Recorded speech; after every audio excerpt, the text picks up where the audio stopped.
na narinig natin itong mga nakarang araw. Nandyan ang walang pakundangang pagmumura at ang pagbabanta ng planong ipapatay ang ilan sa atin. Kung ganun na lang kadali ang pagplano sa pagpatay ng isang presidente, paano pa kaya ang mga pangkaraniwan na mamamayan?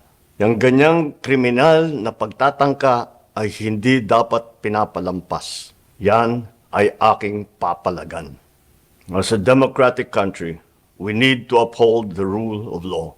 Ako, bilang pinuno ng Executive Department at lahat ng mga nanunungkulan sa pamahalaan ay may sinumpaang tungkulin na tutupdin at pangangalagaan ang konstitusyon at ang ating mga batas. Kaya hindi tama ang pagpigil sa mga halal ng bayan sa paghahanap ng katotohanan. Hindi na sanang hahantong sa ganitong drama kung sasagutin lamang ang mga lehitimong katanungan sa Senado at sa House of Representatives. Ang katotohanan ay hindi dapat itokhang. Tapos na sana ang usapang ito kung tutuparin lamang ang sinumpaang panata na bilang lingkod bayan ay magsabi ng totoo at hindi hahadlangan. Imbis na diretsahang sagot, nililihis pa sa kwentong chicheria.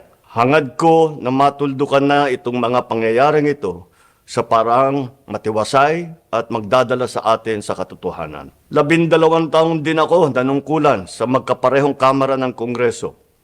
Batid ko ang kapangyarihan iginawad sa kanila ng taong bayan at ng ating konstitusyon. Dahil dito, iginagalang ko ang kanilang gawain bilang isang independenteng sangay ng ating republika. Kahit ang buong executive branch, lahat ng mga ahensya ay hindi nakakaligtas at parating sumasailalim sa kanilang masusing pagsusuri. Bilang isang bansa, marami tayong mga paghamon na dapat harapin at mga suliraning dapat bigyan ng lunas. Sa kabila ng mga pambabatikos, nakatuon ang aking pansin sa pamamahala. Ngunit, hindi natin ikokompromiso ang rule of law.